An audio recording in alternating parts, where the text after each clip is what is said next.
Ora, boa noite. Hoje vou jogar um jogo que é o Autopsy Simulator. Chamou-me a atenção porque está relacionado com a minha profissão. Não que eu faça autópsias, mas que trabalho no ramo funerário e uma das minhas funções é fazer tanatopraxias. Por isso estou muito familiarizado com isto e com a anatomia humana. Então estou curioso, experimentei um bocadinho para ver a mecânica de jogo e vou fazendo o meu parecer à medida que vamos jogando. Vamos.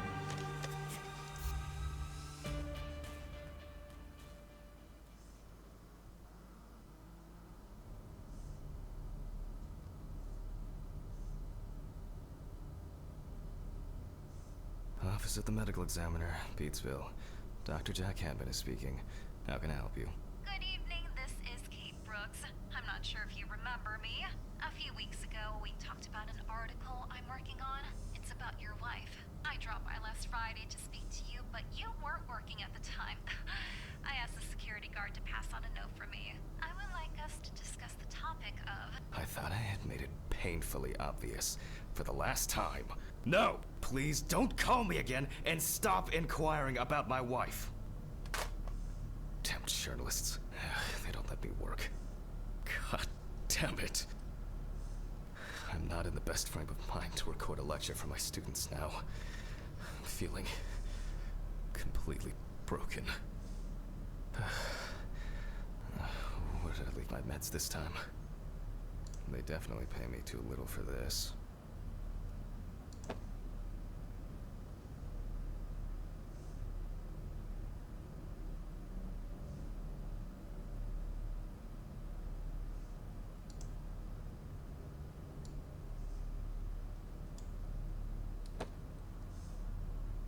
Stephen didn't clean up after himself again.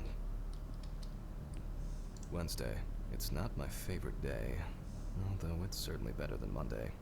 I guess it was in another life.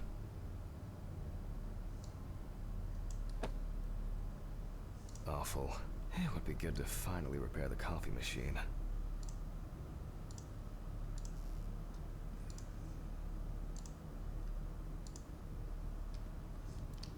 Então o rapaz está a passar por vários problemas.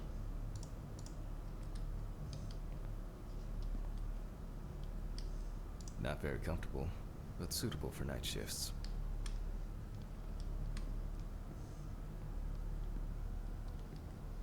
Só aqui mudar uma opção para mudar.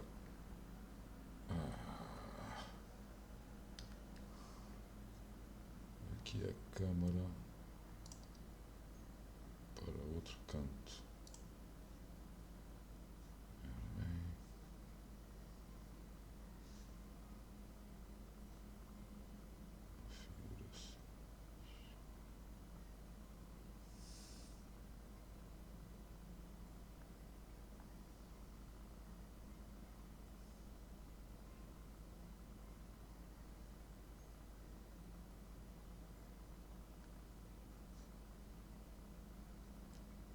Agora não estou a ver onde é que é isto.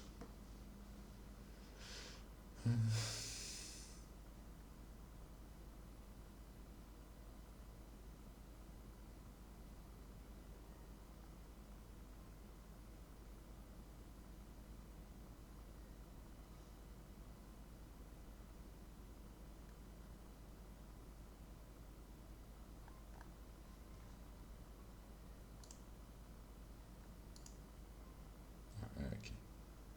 A câmera.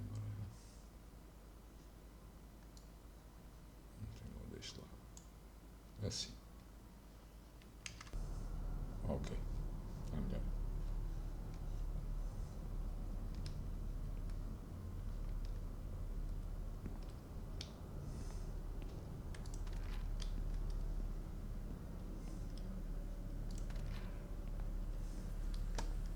Okay, time to pull myself together. And get back to work. I need to set up the camera first.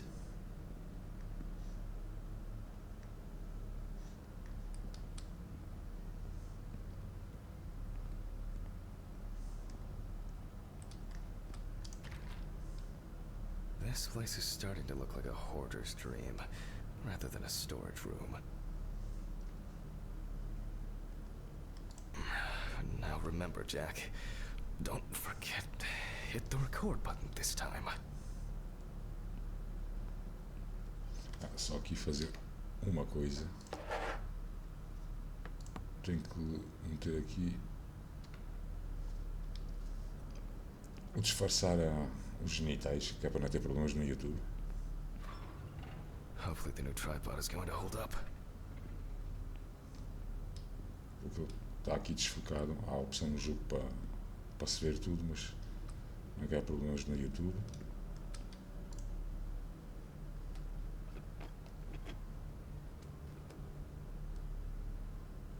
Now, I just have to get everything in frame.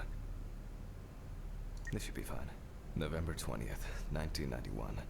Time, 8:43 p.m.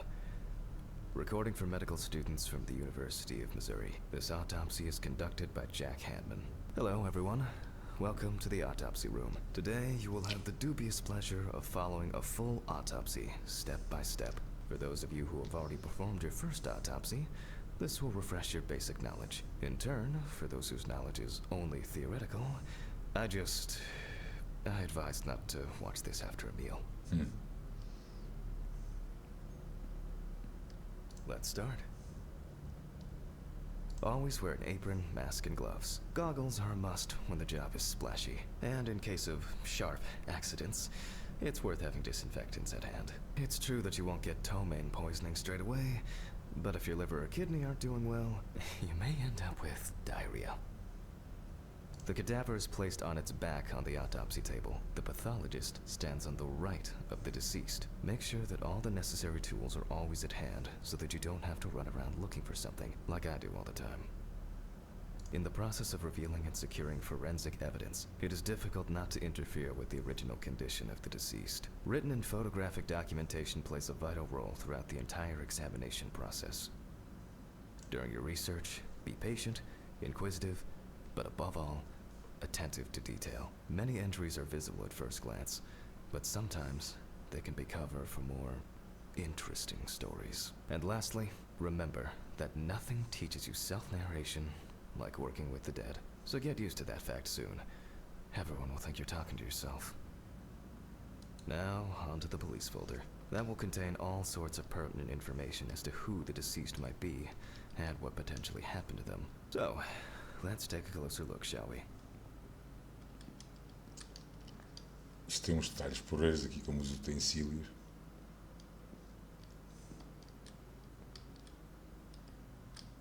My own but trusted centrifuge. Ideal for all the fluid tests I need to perform during an autopsy. Onde fazem os cortes nos órgãos, balança. Vamos lá a ver o relatório da polícia. The deceased's name is Tobias Chambers, locally known as Old Toby. Homeless and unemployed for at least a couple of years. The deceased was found on the outskirts of a parking lot at a gas station, where he often begged and persistently offered drivers to wash their car windows. The body was noticed by a station employee during the morning shift. Initially, he thought that someone had thrown some boots and a coat in a nearby ditch. It took him a moment to recognize the pile of clothes as the body of a man. He worked most of his life at the local port dealing with unloaded cargo. He was fired for being drunk and starting fights. His son runs a hardware store on his own. His wife left him years ago. They both had no contact with the deceased. Signs of libation were found around the body. Empty bottles, traces of an inept attempt to start a fire, and a scattered makeshift blanket. That's it. It's worth remembering the context around the scene of a death. This allows you to better interpret any traces found on the body. I shouldn't start the procedure without gloves. Now it's our turn to take some pictures for our files. If I can just remember where I left the camera. It's in here somewhere. Aha! There you are. I knew it was here somewhere. As I mentioned at the beginning, before we begin the internal examination, we need to document the cadaver and the condition it arrived in. We begin with a full body photo. Try and stick to the top-down rule, but this is not always possible. Let's keep in mind it's all about the legibility, not the perfect frame. Voila, now we move on to the next step, looking for traces. Take your time. Look at the corpse from different sides, from different angles, up close, and from a distance. You're looking for anything out of the ordinary. Poorly healed wound. Looks old. I'll take a closer look later.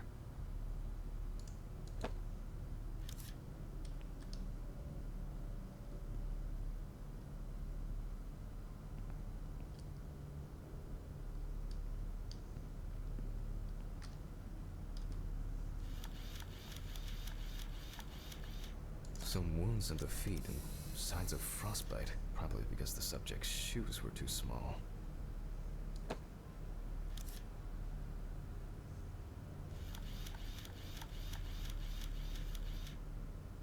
Hardened hands, worn out by physical work, and frostbite.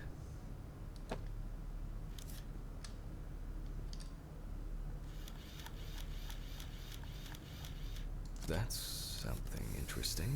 It will be necessary to check whether this injury was severe enough to cause damage to the brain. In a moment, we will check which of our initial observations will be worthy of further consideration. But before we get to that, I need to write down some basic data.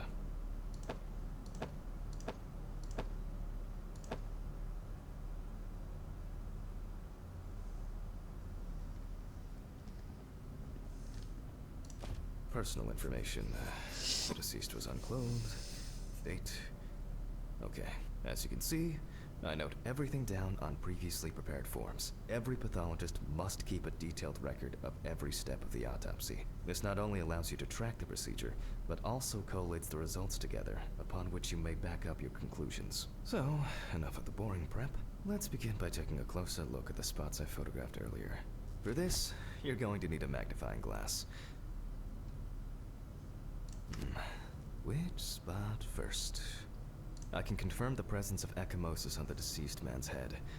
The appearance indicates the intravital nature of the wound. Add alcohol, which I can clearly smell, and this was an accident just waiting to happen.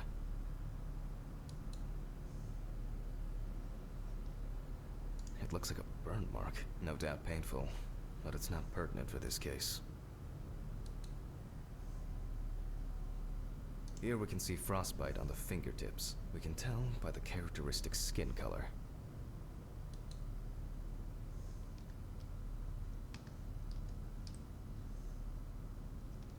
Definitely a painful mix of frostbite, abrasions, and blisters. Old Toby had been wearing shoes too small for him for a very long time. That's if he wore any at all. So far, there are a lot of superficial wounds, but only one serious injury to the head. Let's go back to our notes.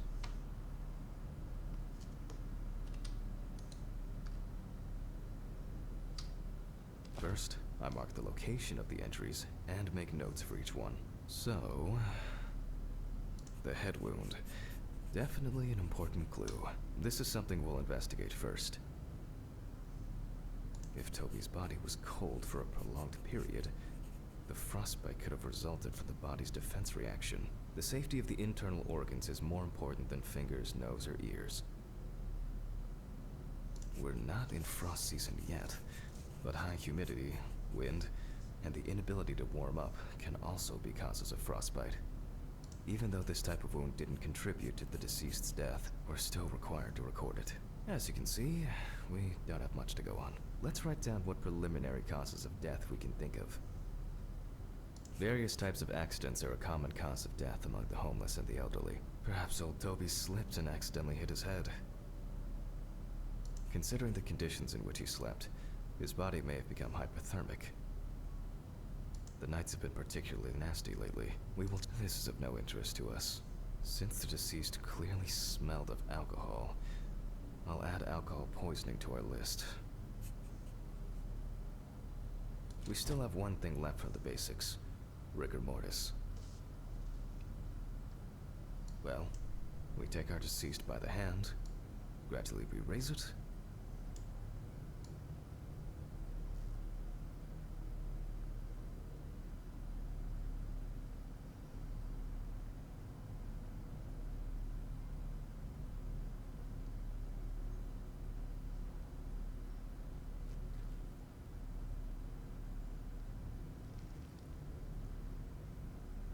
Now let it go. As you can see, the hand falls loose. What's the conclusion? Death must have occurred more than 72 hours ago. The police information appears correct.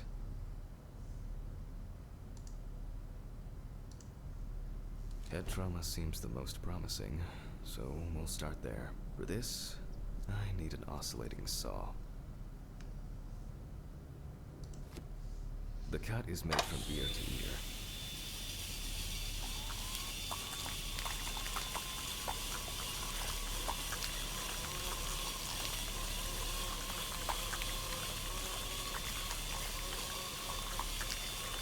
After which, we remove the skin and the top of the skull. Geralmente não é assim. Os cortes normalmente são na longitudinal, de orelha a orelha, não se tira o couro cabeludo. Separa-se, parte para a frente, parte para trás e depois sim corta-se o crânio. Mas pronto, não sei se é assim o procedimento noutros lados ou se é por ser jogo. E o cérebro normalmente também não tem assim esta cor. After the basic examination, we can see that the brain's cerebral gyri in both hemispheres are symmetric. The brain looks good. Let's take a cross-section. Engraçado como é gelatinoso. Aqui nem se cortou os nervos ópticos nem nada, mas pronto, é jogo. Está bom para o que é. Some pathologists prefer to examine organs without removing them. However, for me, it's much more convenient to examine them on a board, which we'll do now. Mas o detalhe do interior do crânio está porreiro. Está muito porreiro. Pronto, estas partes aqui não faço. Não é da minha profissão. Holding a long, narrow blade knife in the dominant hand, we slowly cut the cranial nerves on both sides, all the time pulling the brain towards us.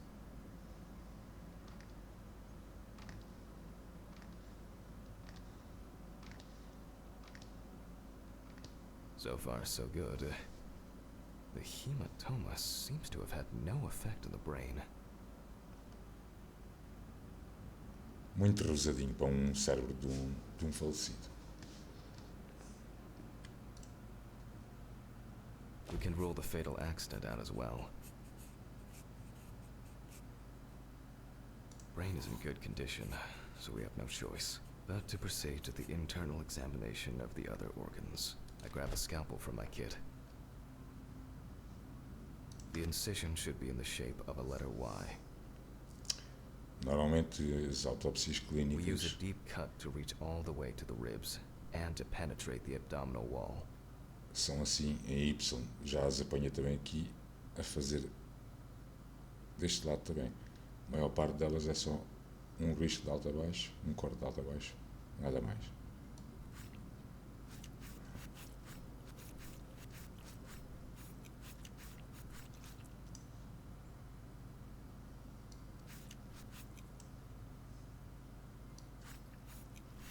Alright, now we peel back and separate the skin.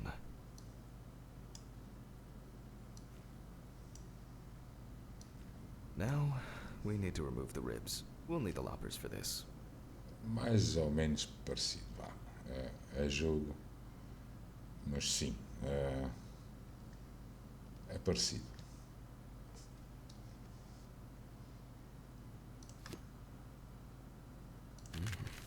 Quite a satisfying crunch, for some anyway. After removing the cartilage tissue, we instantly notice two things. Firstly, there is no congestion of the internal organs. This means that although the deceased was hypothermic, it didn't kill him. Secondly, the deceased smoked like a chimney. So, we should take a closer look at those lungs. E também não há assim esse espaço como se vê aqui. Pronto, isto é para facilitar as pessoas a distinguir os órgãos. Porque geralmente não há espaço. Os órgãos são grandes e está tudo preenchido, não há um espaço mesmo.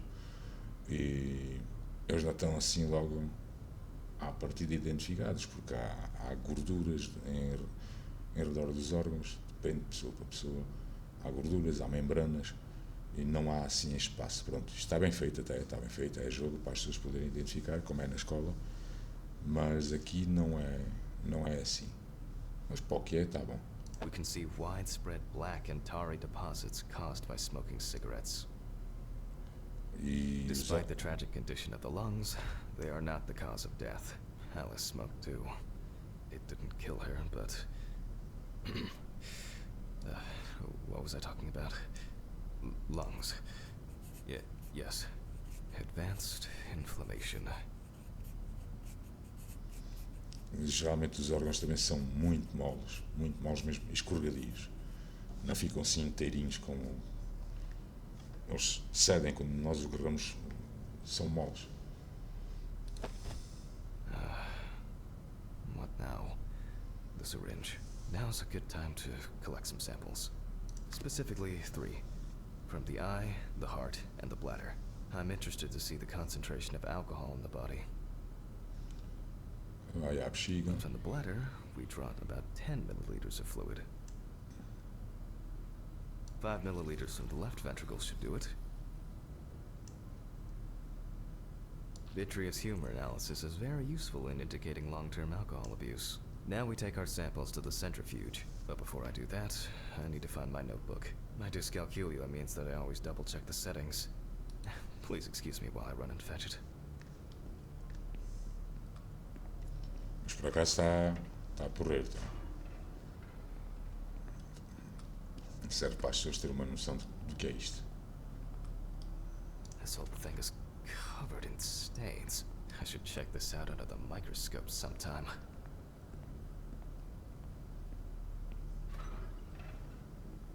Let's get back to the examination. We put all of the samples into the rotor.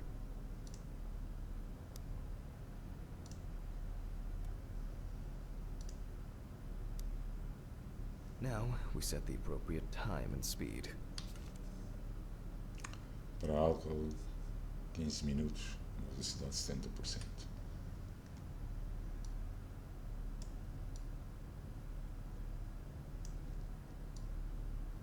Okay, let's roll.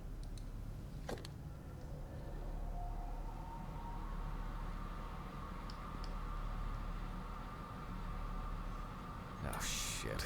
The fuses again.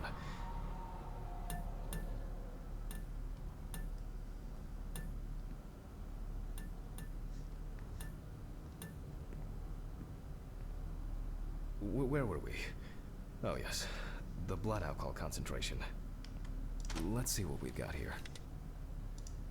Everything's separated as it should. Our lab is closed until tomorrow after the last, incident. However, considering that Toby's favorite eau de parfum appears to be ethanol, I'm guessing the results won't surprise me at all.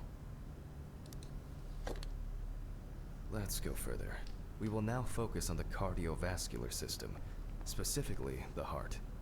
We remove the organ and examine it closely. Isso não é assim. Há que cortar vasos, artérias e isso tudo. Mas pronto. We look for dark hypoxic areas, clots, or other elements that stand out as abnormal. E está muito rosadinho para o coração de falecido. É como isto está bem, não é? Engraçado. At first glance, the heart looks fine. The pulmonary trunk and aorta seem to be in good condition. There are no pathological changes that would have contributed to Toby's death. Now, let's take a closer look at the stomach. Size is normal, healthy, pink color.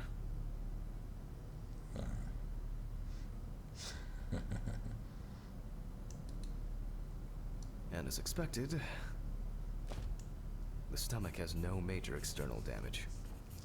We must now cut it open and inspect inside. We will do it carefully so that its contents do not spill out. We open the stomach along the greater curvature, from the heart to the pyloric end. Oh, I already feel like there's something left inside.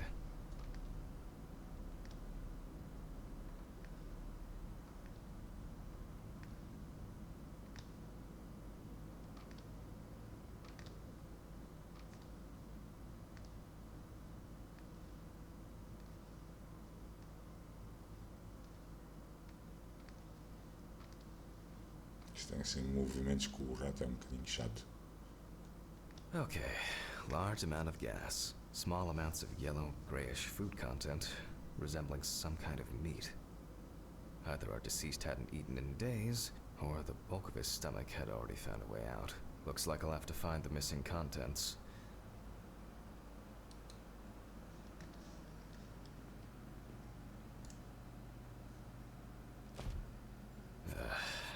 There are two ways here. One is obvious, and the other is...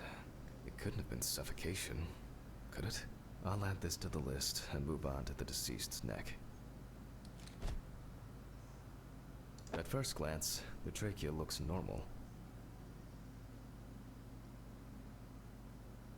Same result as with the stomach. The external inspection doesn't tell us anything. This time we'll cut on a tray. While cutting such a small organ as the trachea, we must make a precise incision. To be able to cut with the very tip of the blade, we must hold the scalpel as we would a pen.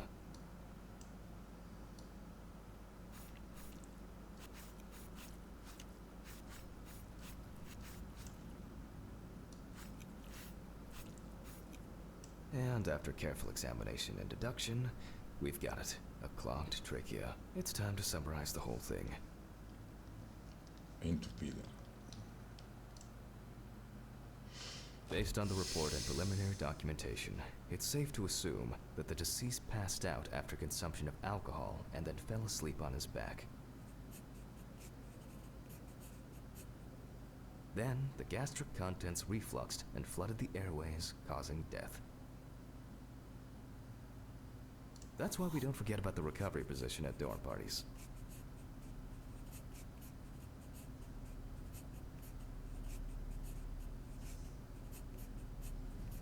Depois bebeu demais, deixou-se dormir, ou entrou em coma, e o conteúdo do estômago fez refluxo e bloqueou-lhe a traqueia, asfixiou. Ou seja, neste caso, na minha opinião, é um acidente. And now it's all clear. The death was suffocation. Now, signature. The mystery is solved. But for us, this is not the end. First, the dead body needs to be cleaned up. For this, we will need to close the body and grab the needle. First, we unroll the skin flaps. And then, we sew the deceased back up. Só falta meter os órgãos lá dentro, que é o procedimento normal. I'm using the baseball stitch technique. This stitching method is very strong and quick to do.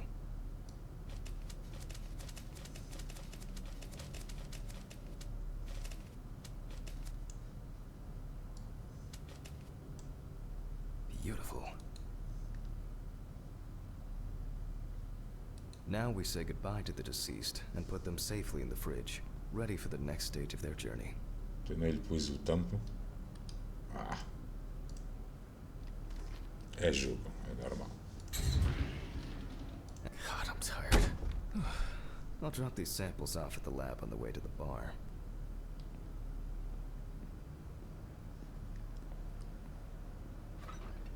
I'll call Steven. I don't feel like drinking alone today.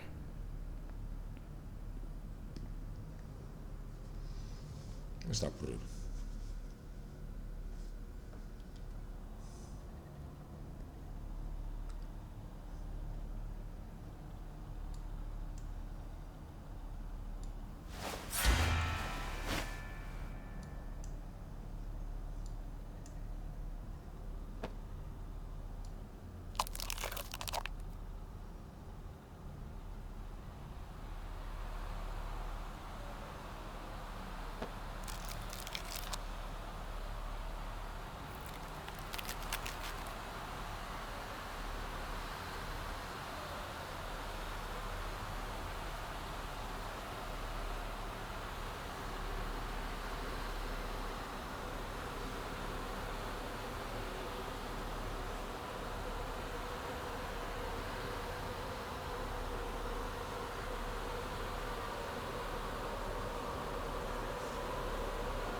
Ele tem sérios problemas.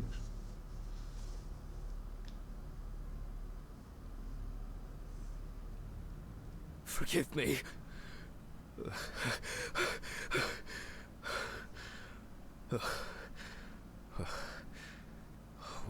What? Christ. What a dream. Fuck.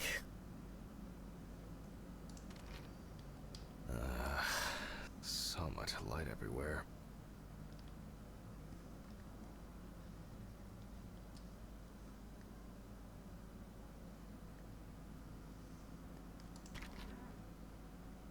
A pill a day keeps the defective Jack away. Yeah, I'll shower later. Badalhoco. It's just too dirty to use.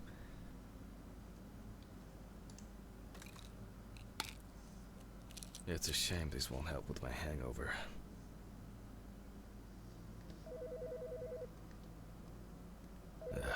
The fucking phone. Okay. I know I'm late. I'll be there soon. It's not like the dead are impatient. Jack, no.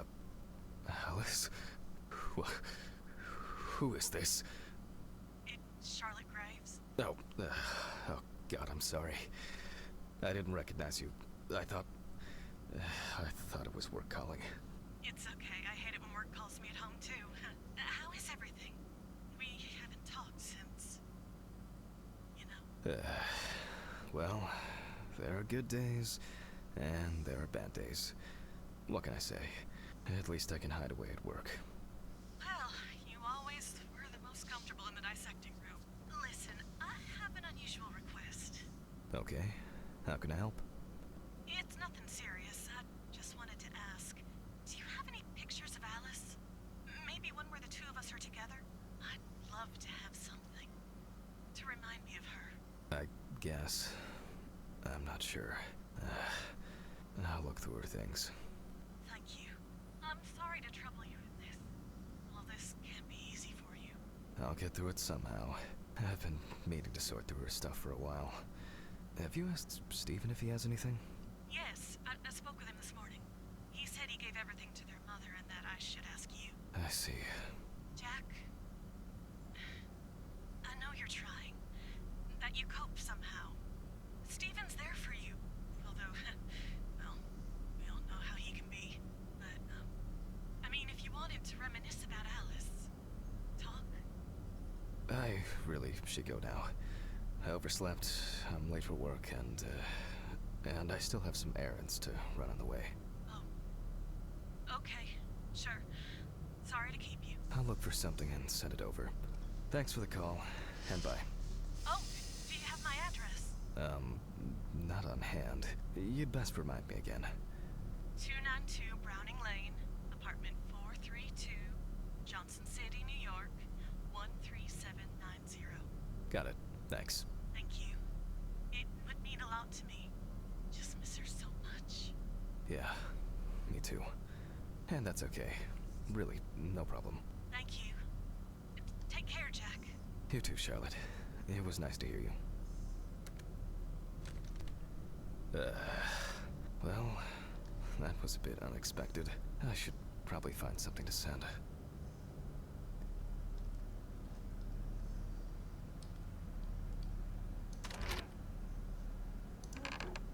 Menu for today: dinner in town and takeaway coffee.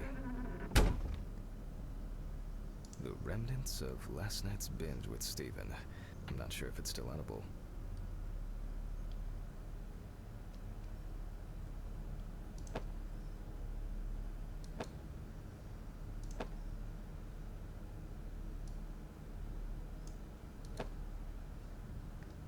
I still feel uneasy.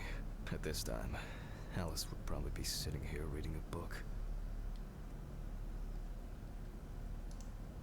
The view isn't spectacular, but why does that car look familiar?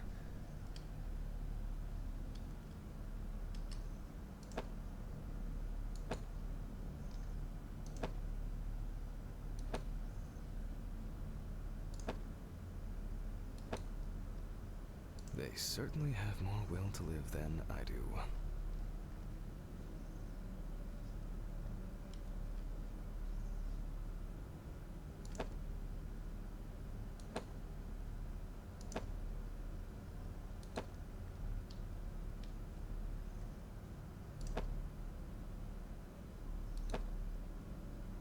I'm not in the mood for music lately.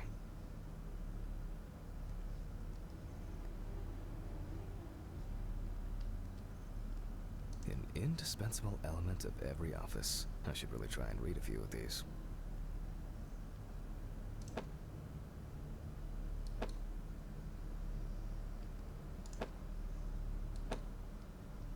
Some days, I just feel like setting fire to all this paperwork. I'm fed up with it. Alice didn't like this portrait.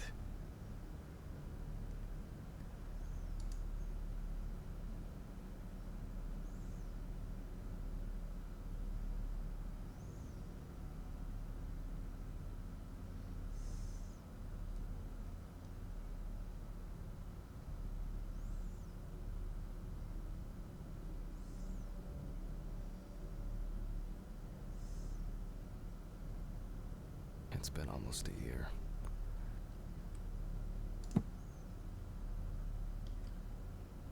I wasn't able to support her through this.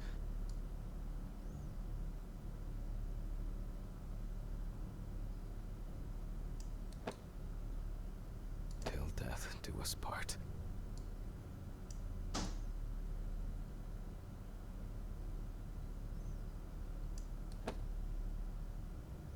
It was a miracle that the coffee didn't wash off the writing. And that she said yes. She got it for her first day of work, and she broke it the same day. She said it was for luck.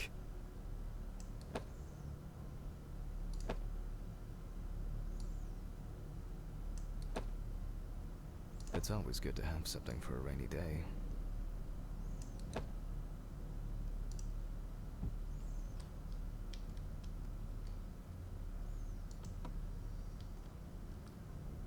Alice and Charlotte in Amsterdam.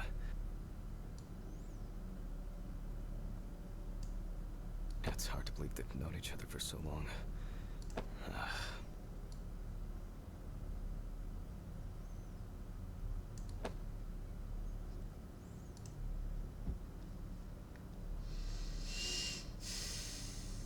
It would be better if Charlotte had this. It deserves to be on display and not hidden in a drawer. Okay, time to go to work. I'm seriously late.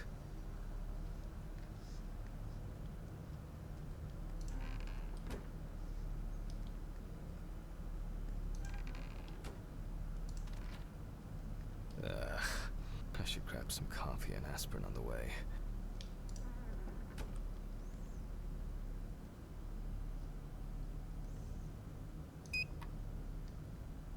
These fluorescent tubes are brutal.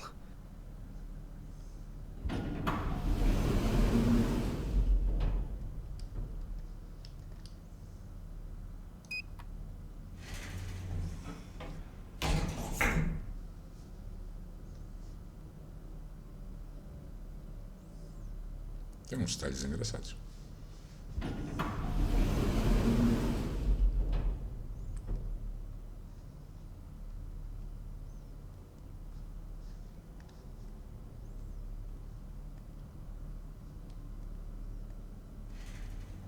Oh, for fuck's sake.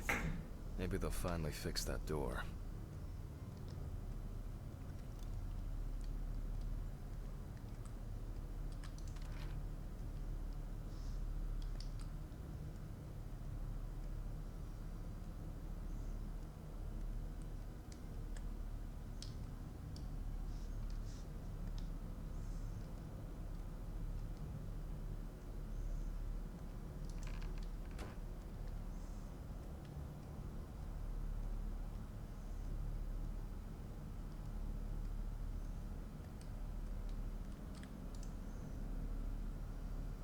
I hope this helps, Charlotte. Okay. All done here. Time to go. Huh?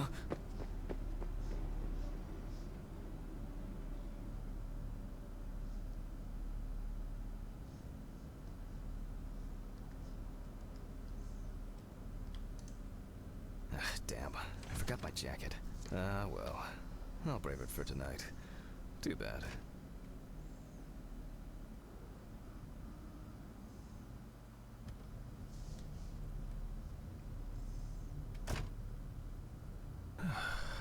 Nice and fresh. At least it's peaceful here.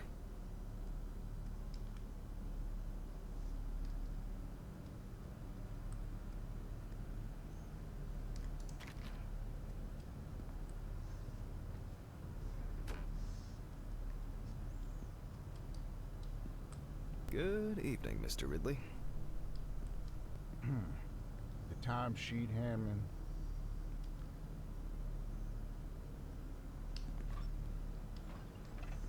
Some corpses have more personality than this guy.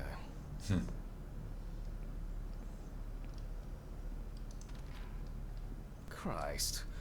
Who leaves the window open in the middle of November? So I'd better check the answering machine.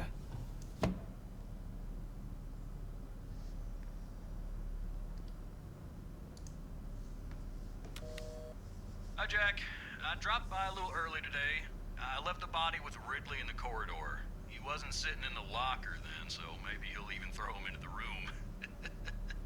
Well, how are you doing? Yeah, I mean, it's your first birthday without her, and... This, I still have a hangover, and you know me, I run to the John like the neighbor's fucking dog. You know, today I slipped on his shit again. That fucking furball. He always has to shit next to my car. Anyway, I can't come over in the evening, but we'll catch up on the weekend, okay? Bye. I almost forgot. Charlotte called me this morning. She asked about you, so answer your calls, Jack. This time it's not a reprimand for being late. That's par for the course. I wonder when this clown will learn to look under his feet. I don't understand why he can't just smoke outside. Due to a lack of preparation, this time the lecture will be improvised. Birthday. I actually forgot it was today. Alice baked me muffins like these every birthday. A treat for later. I always crave something sweet after a section. Okay, joke's over. Apron, gloves, and get to work.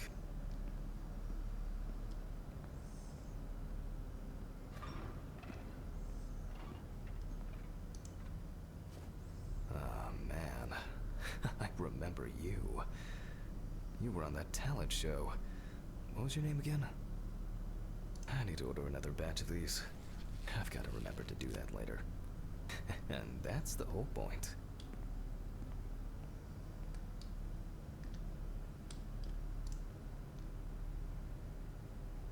Steven laughs at me for recording everything. He says I have a bigger collection of stuff like this than most of the creeps he's caught. November 21st, 1991.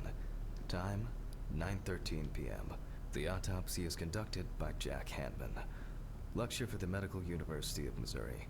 After yesterday's lecture, you should already know the ins and outs, so today we'll be consolidating our knowledge. So, where do I start? That's right, the lease folder.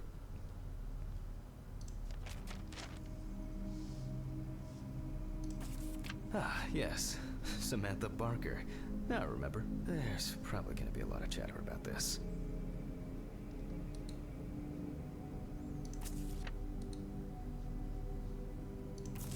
When questioned, friends admitted that Samantha's last days before losing contact seemed extremely happy and relaxed. She also quit drinking alcohol and mentioned something about rehab. The friend also admits that there was no indication of an impending tragedy. Found in her own apartment by police patrol. Officers were called by a concerned friend of the deceased, who had been unable to contact Barker for several days.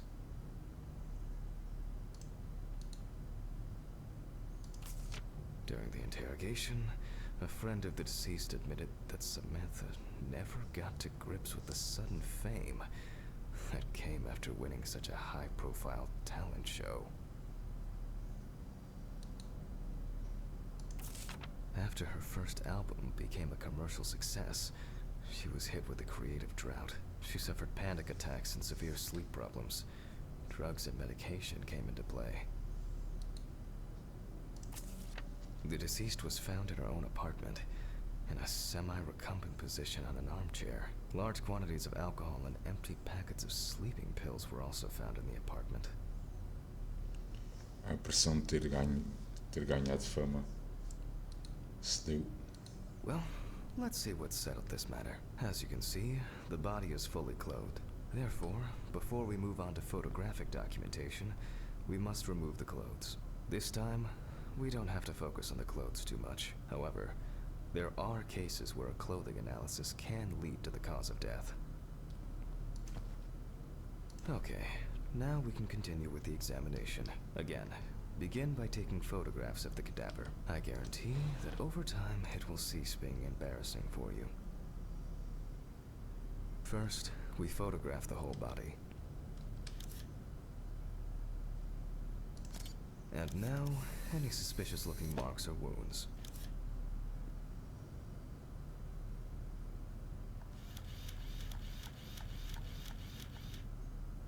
Interesting. Very uneven. We need to investigate this.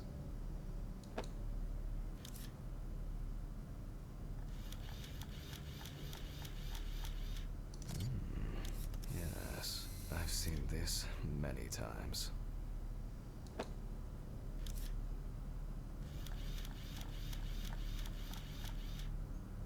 You don't get such bruises from a normal contusion.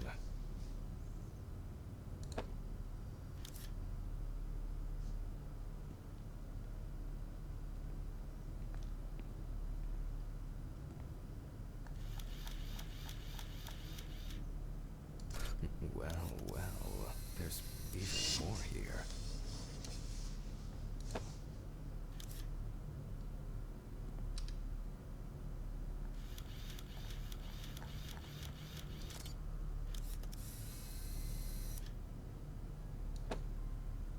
A few we will need to look into here.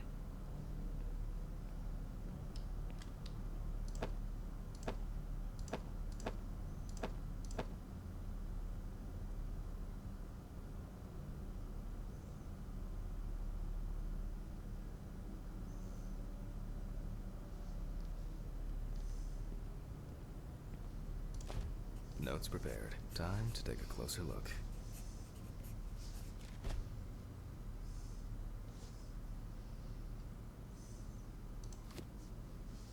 Some furrows have imprinted more strongly, others less, as if someone was undecided.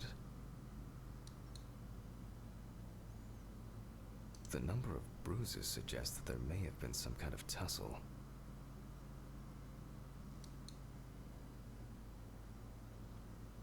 Such bruises are caused by either a very heavy blow or by some internal issues. And here's something interesting. The skin of the deceased is covered with numerous blisters. Some of them are ruptured. Others still contain fluid residue.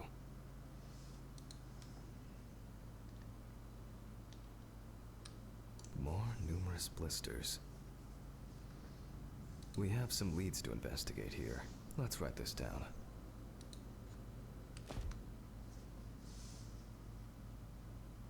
On the neck of the deceased, we can see clear furrows, indicating that strangulation may be the probable cause of death. Given the condition of the deceased, it's difficult to tell immediately whether the bruises were the result of a struggle or perhaps the result of iron deficiency. Currently, it's difficult to say whether the bruises were the result of a beating or whether it could be some kind of internal bleeding. Although it's easier to have abrasions on your feet, but the number and size of the blisters suggest that it's probably a matter of barbiturate poisoning. In general, such blisters usually appear in the case of mechanical abrasions, but due to the place of occurrence, this should be excluded. The most likely cause of such skin changes is the high concentration of barbiturates in the body.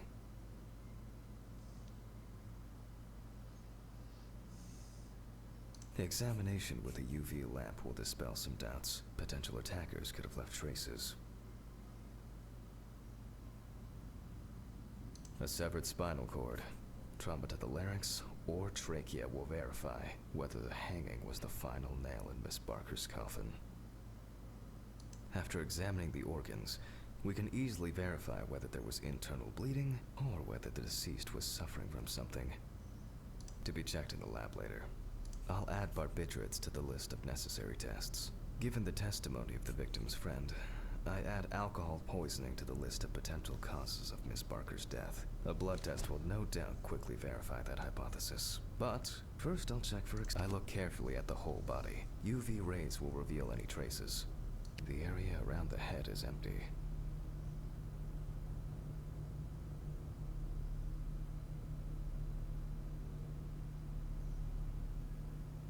Torso.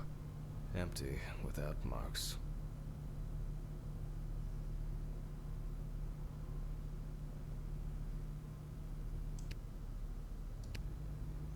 Right hand clean.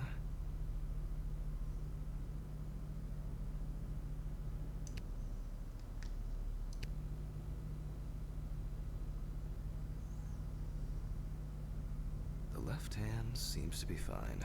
No marks.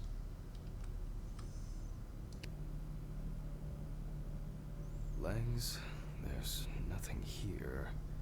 Well, nothing to surprise us here. Now gently, we take the deceased by the hand. And we check for rigor mortis.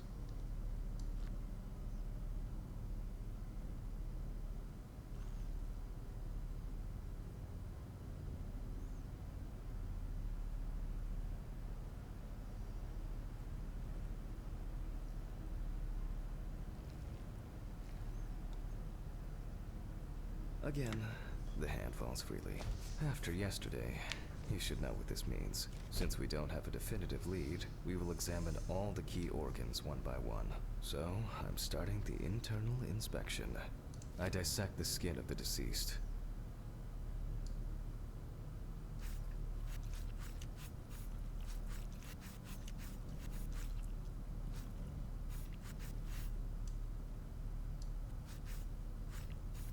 And I proceed to deflect the skin flaps. Compared with yesterday's body, the deceased has only trace amounts of adipose tissue. Esta não tem gordura nenhuma. Now for the ribs. What do we have here? Or rather, what don't we have? There is certainly no sign of internal bleeding. Sometimes regarding bruising, it doesn't take much. My wife was constantly banging into furniture, walking into door frames. It's a wonder she never broke anything. Before I disembowel the deceased, I will take samples for toxicological tests to determine the alcohol content in the body. I just need my syringe. Just to be sure, I'm taking samples from 3 organs: the eyeball, the heart, and the bladder. Analysis will rule out, or confirm, alcohol poisoning as the cause of death.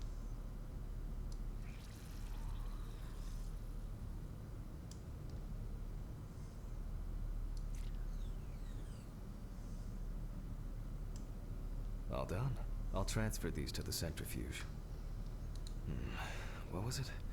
15, 70, 10, 75? My old but trusted centrifuge.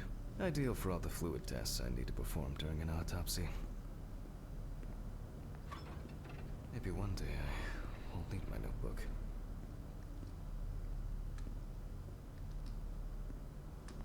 Numbers have never been my strong point. It's probably why I regularly forgot birthdays and anniversaries. I'm lucky Alice always forgave me.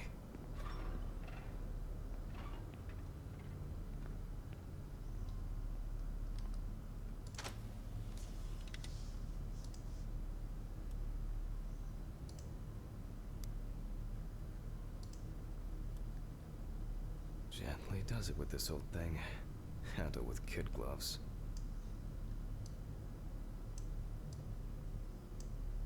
I'm starting the centrifuge. Let's see what results come out. The laboratory is already open, so... Fucking hell! Ridley! Mr. Ridley! Where is he? The fuses need resetting. Fuck it. I'll do it myself. I swear there was a flashlight in here. Poor soul. I get cases like this more than any other.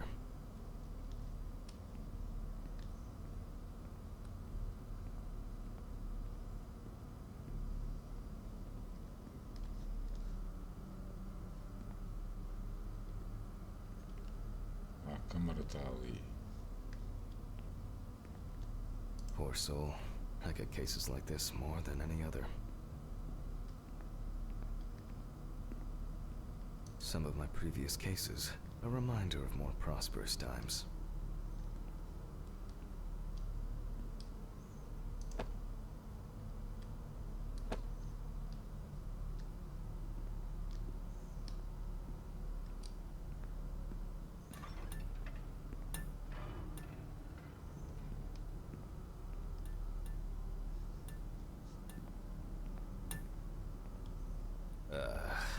Whatever. I know where the switches are anyway.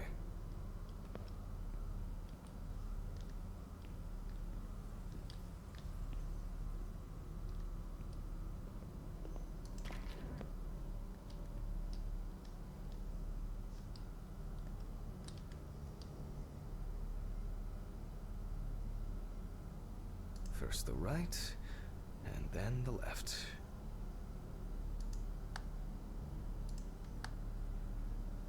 And voila.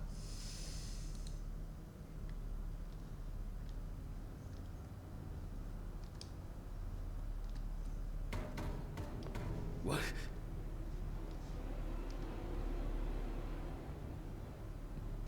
What the? Oh, for fuck's sake. Can't I work in peace?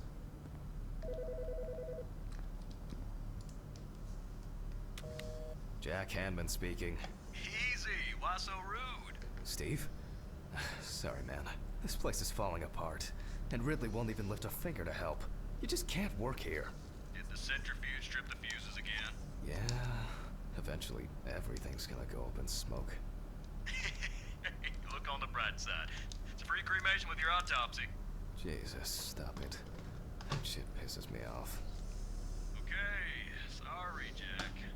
Anyway, I'm calling to ask how the autopsy's going. Soon there will be journalists sniffing around for info, so best be ready. I'll whiz through this in a couple of hours. It doesn't look like a complicated case to me. More of a formality. The report will be available in the morning. Sounds great. Thanks. Phew! How's your head? Well, my head seems better than yours. On the way to work. Holy fuck. Jack, turn on the radio. What? What's happening? Quiet.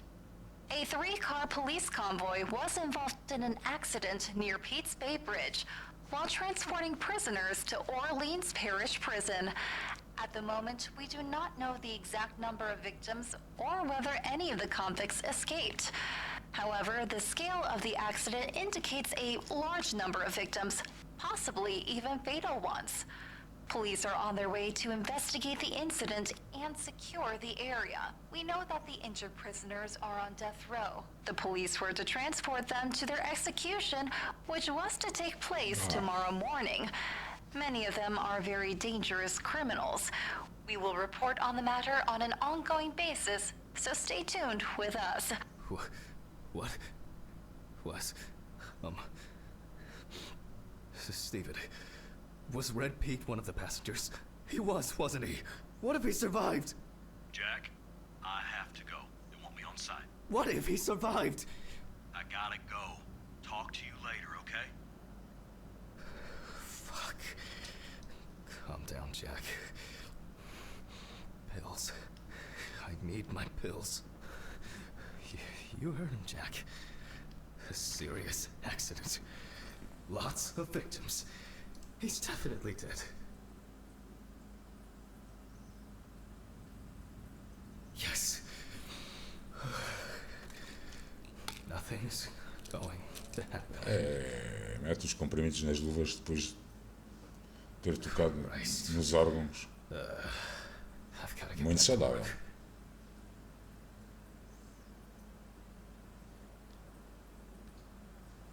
Muito saudável.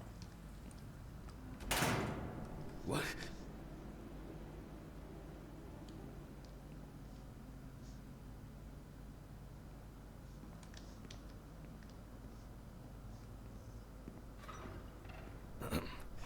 Technical break. At least I know I can pursue a career as a janitor if I need to. Fucking hell!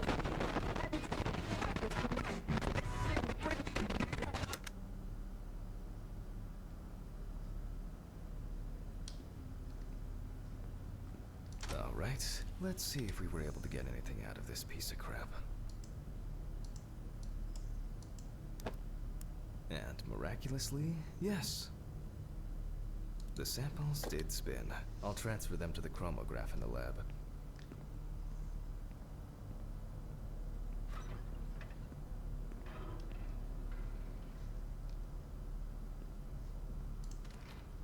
Alright, let's load this up.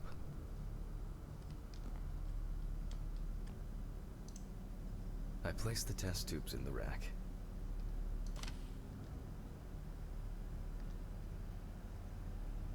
Now, just take 5 milliliters from each.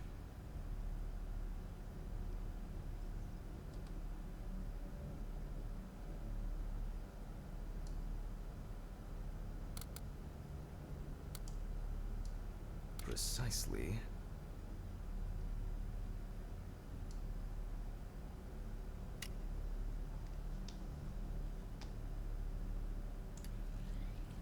And the next.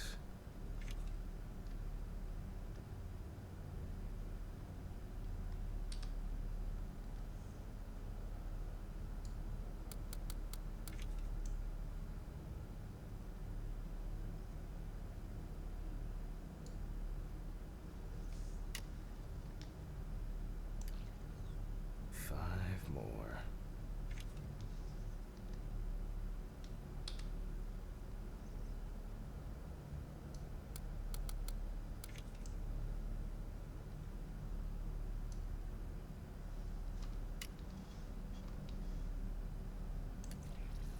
We put the prepared sample into the machine.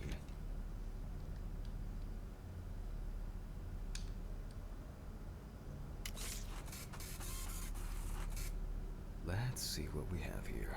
The results indicate that the deceased did consume alcohol shortly before her death. However, this is not an amount that could cause poisoning leading to death. Just slight inebriation.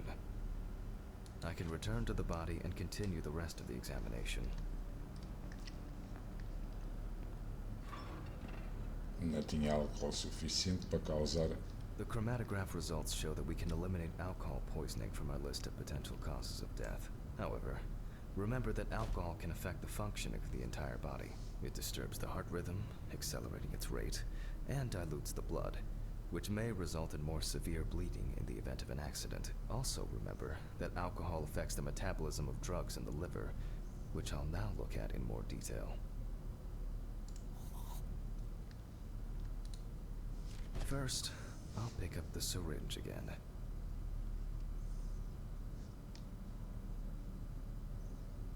I'll take samples from the liver and the heart to test the concentration of barbiturates in the body.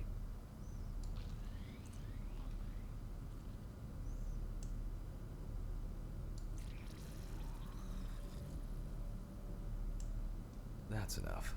I'll do the test later. I'd best not try my luck with the centrifuge right now. Now I removed the liver.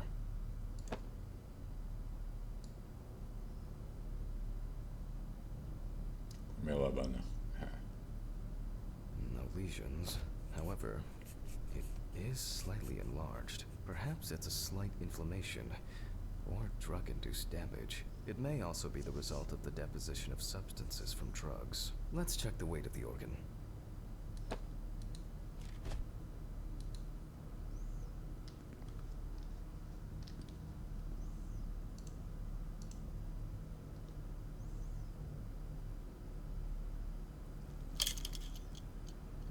That is 1,300 grams. The liver is enlarged.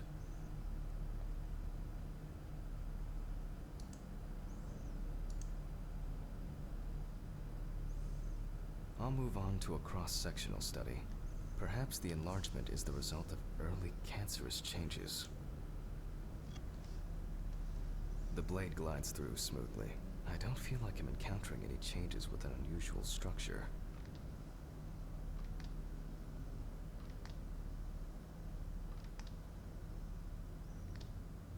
No steatosis or cirrhosis.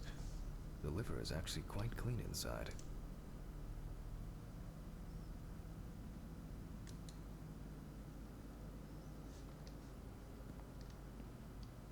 The liver is basically healthy. We already know that the deceased didn't abuse alcohol. The question is, what about drugs or other substances?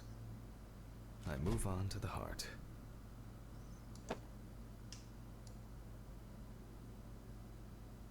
Oh. At a glance, we can see signs of a heart attack. The deceased is definitely too young to have a heart attack due to natural causes. The liver is enlarged, not from alcohol poisoning, and the heart looks like it has collapsed. So, I guess we need to go to the centrifuge and check for these barbiturates. The last time I saw this kind of poisoning was a few years ago. I better check the data in my notebook. He was a middle-aged guy. He took his medication and forgot about it. So, he took another pill. He forgot again and took another one. And another one. Until he took the last one. That's why it's better to have amnesic All right. Opa, barbitúricos.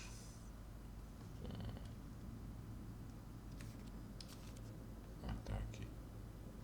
10 minutos, velocidade 75%.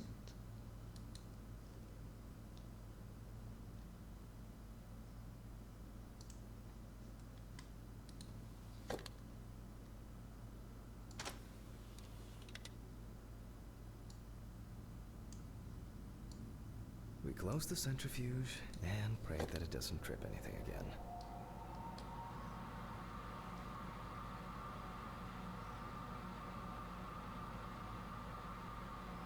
It looks like our luck is in.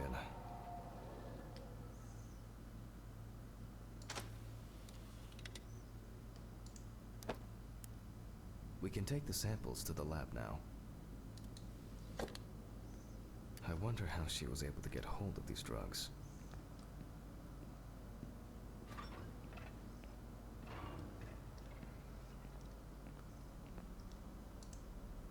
Okay, 2 samples this time. 6 milliliters each.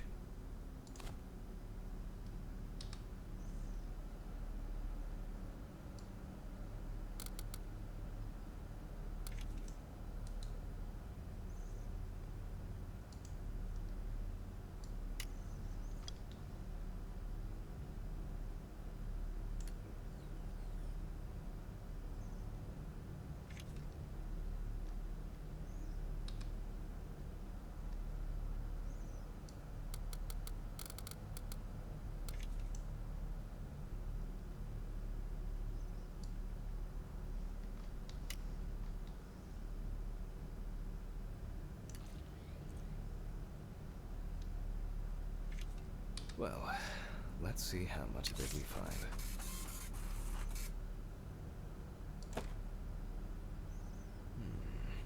Nothing surprising. Significant amounts of phenobarbital metabolites of hepatic origin. Looks like I'll have to check the contents of the deceased's stomach.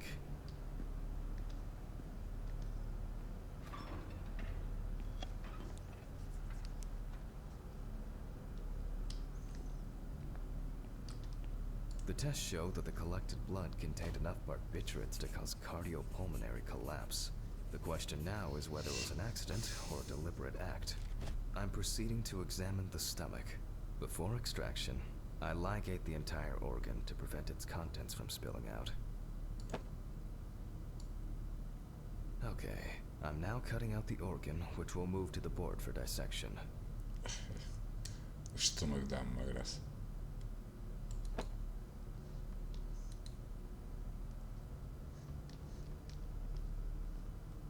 Normally, the stomach and intestines are full of surprises.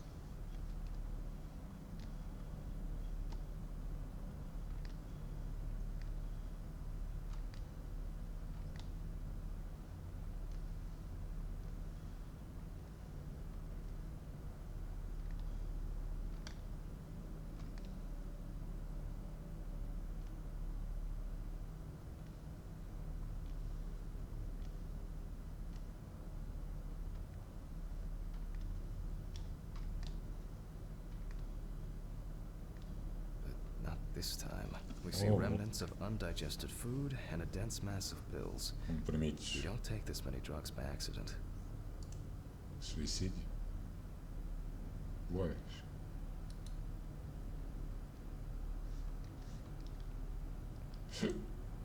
Length and width normal. No obvious pathological changes. Undigested drugs found in the stomach of the deceased. The direct cause of death was probably an overdose. I'll check the rest of the organs, and then the nervous system. We'll see how significant the marks on the neck are for the whole case. Lungs are normal, no lesions. The victim was probably a smoker, but was unlikely to be in any serious danger. The deceased's intestine is normal. No clear pathological changes. The deceased's trachea is normal. Complete patency. No food or fluid. Abdominal cavity checked off. We can check the brain. I make a cut to open the lid of the victim's skull and remove the brain.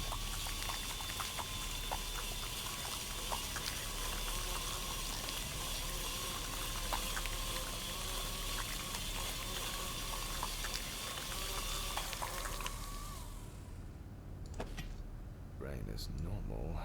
No obvious lesions. Alright. I need to dissect it on a board.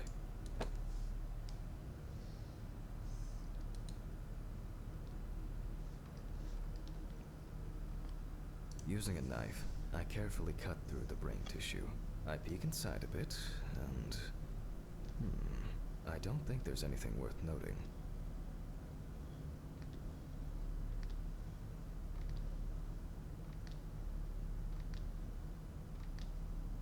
As expected, the deceased's brain is in excellent condition. No discoloration or changes due to hypoxia. There is still the matter of the marks on the neck. They look superficial, but who knows? Maybe the spinal cord has been severed. I need goggles and a saber saw. I think the goggles were in the desk drawer. Oh, they're out there. Alice.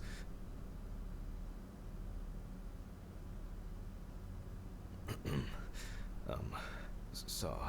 I need saw. Fuck. I don't see it here. Oh. I know. I probably left it in the basement after its last cleaning.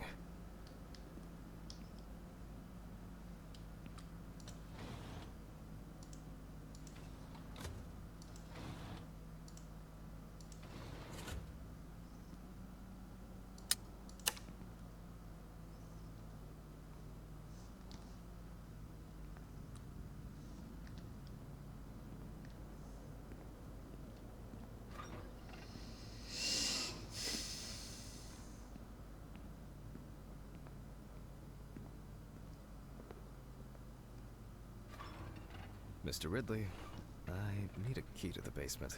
It's in the social room. Why is the key lying at the... never mind. Thank you. Hey, him. If only he could put that much enthusiasm into his work. I get the feeling that searching through this rubbish is more pathogenic than working with corpses.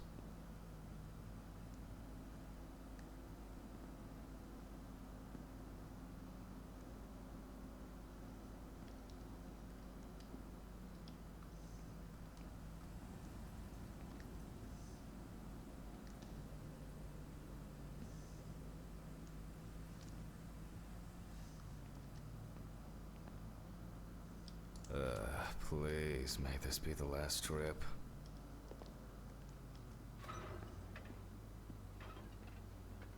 Fuck. Why did the prison convoy have to get into an accident? Jack, take a deep breath. Deep, pleasantly cool breath. You're nearly finished with the autopsy. Then you can go home and rest.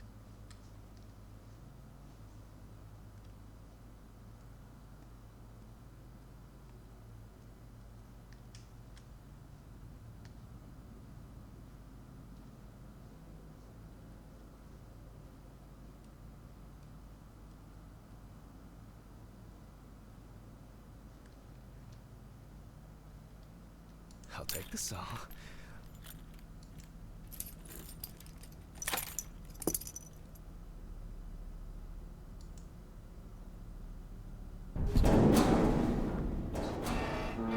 Fuck! It's jammed! Doesn't anyone do maintenance around here? Damn hatch. Damn red Pete. Never again, if only.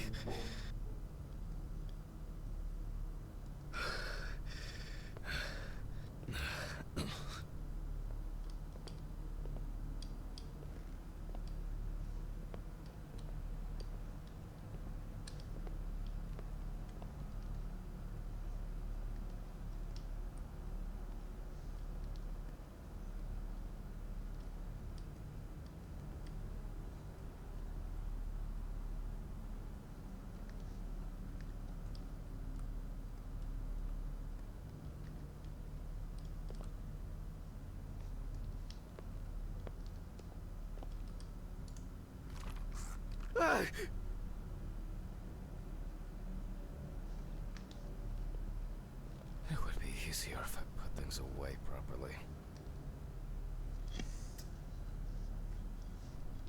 Damn student lectures and their fucking props.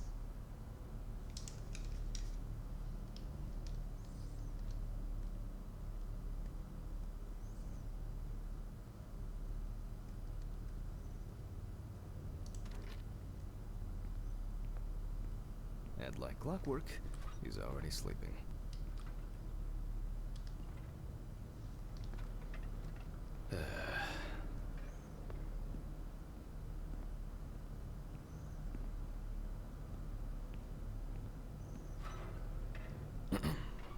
Sorry for the short interruption. I hope you all took the opportunity to grab some coffee. And now that I have everything I need, I'll move on to revealing the spinal cord.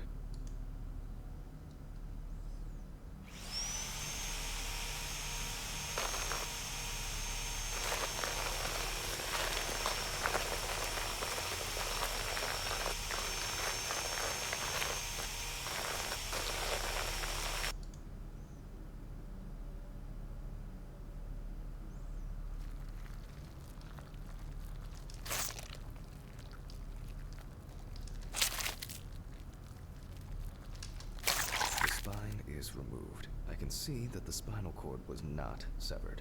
This shows that apart from the marks around the neck, hanging didn't negatively affect the condition of the deceased. Ladies and gentlemen, almost over.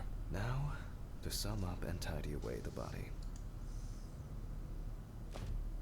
The direct cause of Samantha Barker's death was a heart attack resulting from an overdose of barbiturates.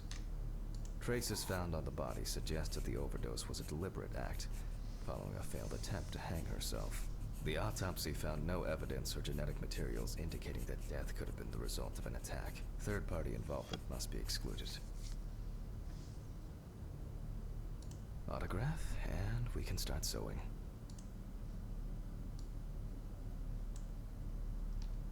In the 1950s and 1960s, the use of barbiturates for suicide was actually quite common. I think it was most talked about after the death of Marilyn Monroe. At home, it was a help and comfort. On death row, a farewell to the convicts.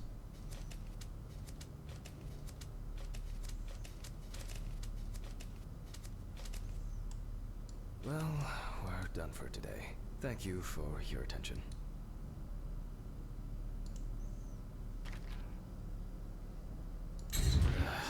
Tiring day. I can feel those hunger pains coming on. I guess I'll have to pick something up along the way. Gloves in the trash, leave the apron for cleaning. Now I can go. Camera. I didn't turn it off.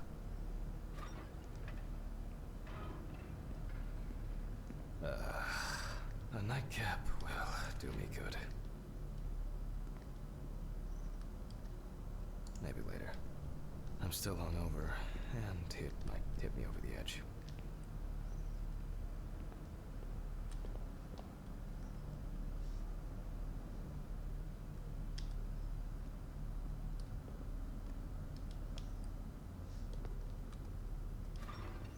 Good night, Mr. Ridley. The police will pick up the body and accompanying documentation in the morning. Mm-hmm. Sure.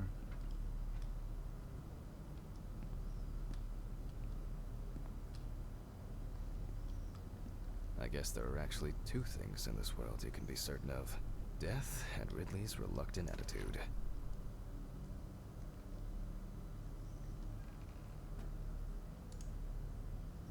Alright, maybe three things. My whiskey on the rocks when I get home.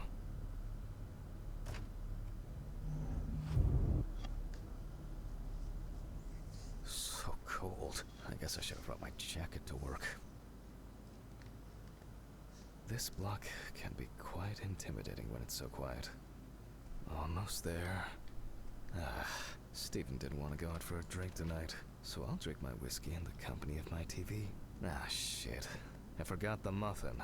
Well, Ridley will have a nice treat for the night. I'm sure he'll be his happy, thankful self tomorrow.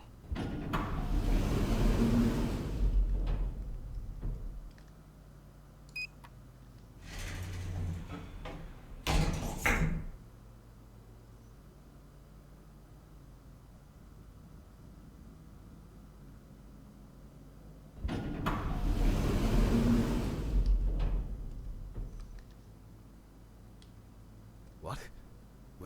What? What the fuck? But I locked it. I'm sure of it.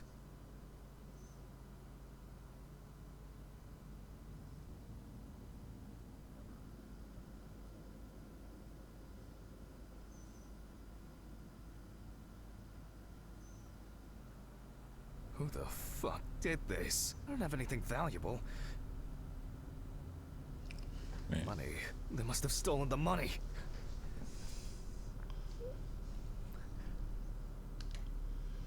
E vamos ficar por aqui.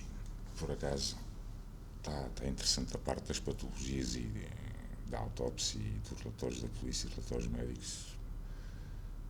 Se é capaz de estar certo, porque não faço isso.